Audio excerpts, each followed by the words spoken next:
Les démons, ils se nourrissent du péché. Une fois que le péché disparaît, ils mourront de faim. Ils se nourrissent de la peur. Une fois que la peur disparaît, ils mourront de faim. Ils se nourrissent de l'ignorance. L'ignorance disparaît, tu les arrêtes. La chair, c'est tout ce qui n'est pas animé par le Saint-Esprit, et c'est là que le problème commence. Si la chair désire le plaisir sexuel, alors les démons viendront et encourageront la fornication et l'adultère. Si la chair aime la séduction, alors les démons viendront et provoqueront des manipulations lubriques. Si la chair recherche les louanges, les démons viendront et feront naître l'ego et l'orgueil. Si la chair déteste la correction, les démons viendront et apporteront l'entêtement. Si la chair craint le rejet, les démons viendront et encourageront l'insécurité.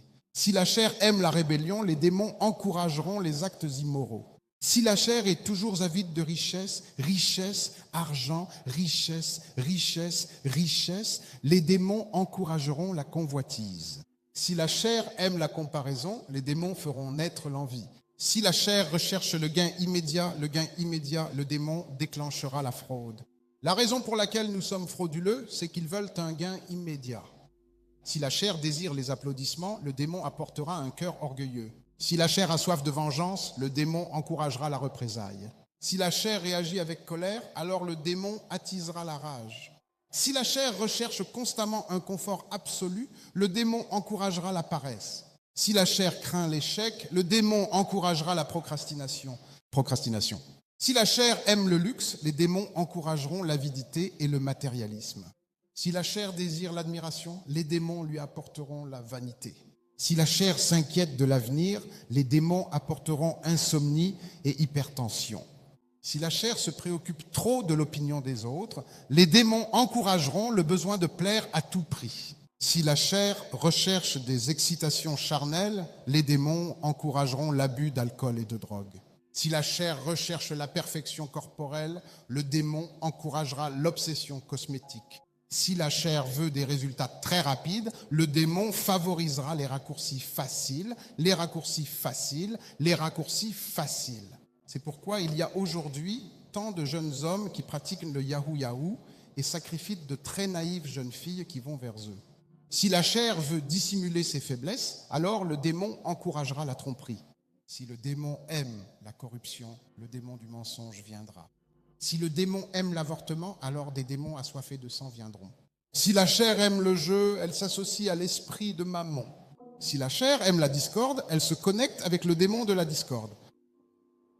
Lorsque la chair aime refuser de se soumettre, le démon active l'esprit de Jézabel. Si la chair aime gaspiller les ressources, le démon encouragera la pauvreté. Vous pouvez donc voir le mariage maléfique entre la chair et les démons, la chair et les démons. L'un fournit l'avion, l'autre l'aire d'atterrissage. Jésus a donc dit, voulez-vous me suivre? D'abord, se priver. Prenez votre croix, suis-moi, renie-toi. Autrement dit, soumettez cette chair, mettez-le sous sujétion. Frère, il n'y a que 3 choses à faire. Dieu va maintenant entamer des prières très sérieuses. Premièrement, nous devons crucifier cette chair. Il faut prier, Père, prends un gros clou, mets-moi sur cette croix, cloue-moi sur cette croix, cloue-moi sur cette croix. Crucifier la chair signifie mourir à soi-même, couper les éléments déclencheurs. Disciple le corps, parlez-vous à vous-même. La chair dira, fais ça. Non, je ne le ferai pas. Mets-toi en colère. Non, bois de l'alcool. Je ne boirai pas. Va t'amuser. Non, c'est ce qu'on appelle crucifier la chair. Cela signifie que lorsqu'elle donne des ordres, on répond simplement non, non, capital non, non. Ah, mais maintenant c'est du sexe gratuit. Et la dame se soumet librement. Votre femme n'est pas ici. Non. Voilà comment crucifier la chair. Voilà comment crucifier la chair. La Bible dit que si vous vivez selon la chair, vous mourrez. C'est la mort. Avant toute chose, crucifiez la chair. Deuxièmement, affamez les démons. Affamez-les. Affamez-les avec de la nourriture. Affamez-les parce que les démons se nourrissent du péché. Une fois que le péché est parti, ils mourront de faim. Ils se nourrissent de la peur. Une fois que la peur est partie, ils mourront de faim.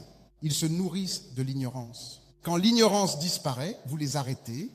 Le pouvoir de la repentance est puissant. Rien qu'en vous repentant, vous retirez l'échelle des jambes des démons. C'est pourquoi, dans toutes les séances de délivrance, le premier sermon devrait porter sur la repentance. Repentir, affamer les démons. Affamer le démon.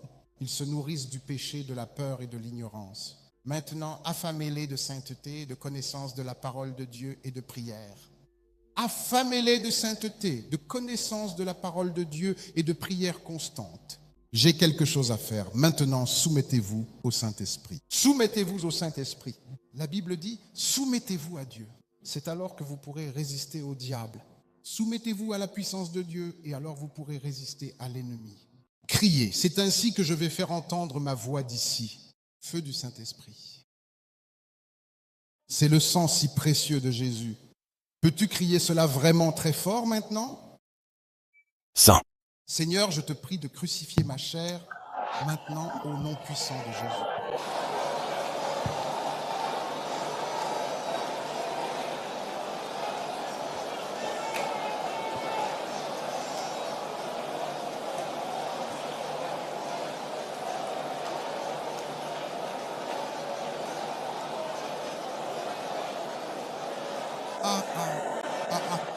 Au nom de Jésus, nous prions.